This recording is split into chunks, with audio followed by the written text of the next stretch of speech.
mostly. Wow, interesting. So I think then I will also tell you about the history of the museum a little bit. I will do that when we get upstairs. Does anyone want to leave the jackets or bags or anything, or are we ready to go? Ready to go? Okay.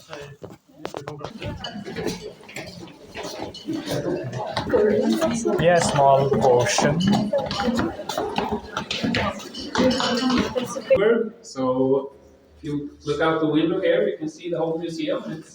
It's quite big, and this the second floor that we're on now is mainly basically for what's it now 403. So Gothenburg was founded in 1621.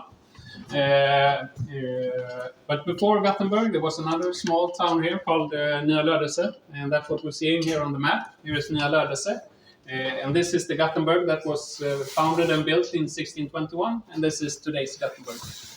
And I just wanted to show you this to set this kind of place today. That's called Gamlestan. Have you been to Gamlestan? It's part of Gothenburg today. Do you know what that translates to, Gamlestan? Old town. That's Old Town. That's well, simply because that's where the Old Town was.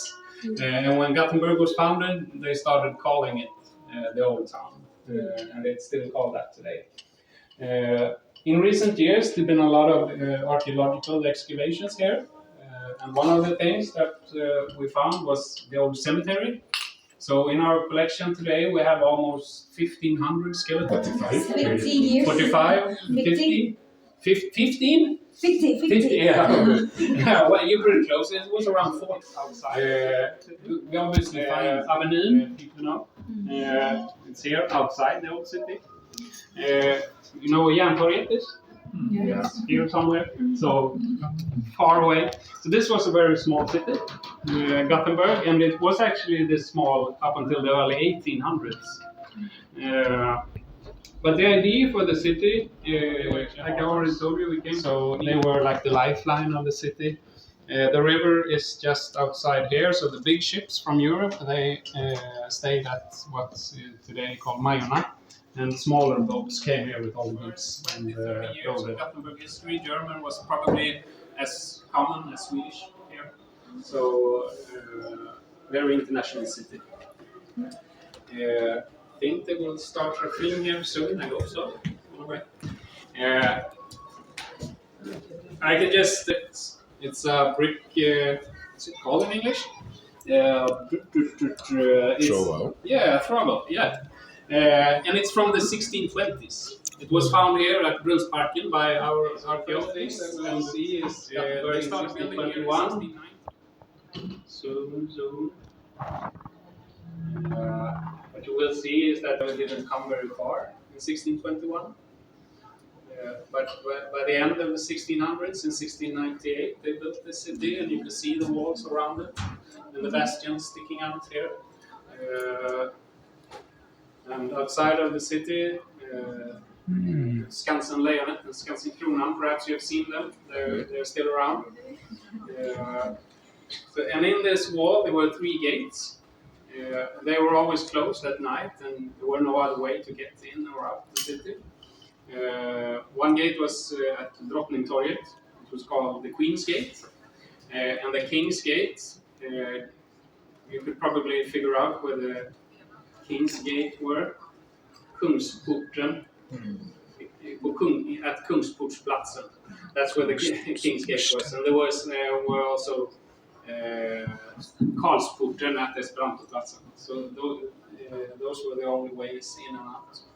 You can see people have little gardens and things, quite different. But when I first saw this movie, this little film, I was amazed at how it looks so cozy and nice, and it's only.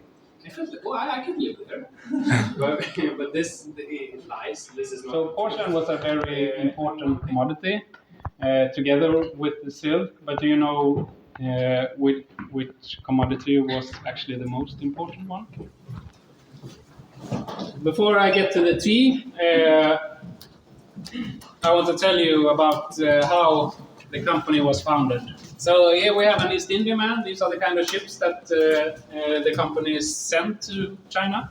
So they were often built here in Gothenburg and then sailed all the way. The first stop was in Spain, and then around Africa and all the way to China. The Swedish company was founded in 1731, which is quite late.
Weapon only.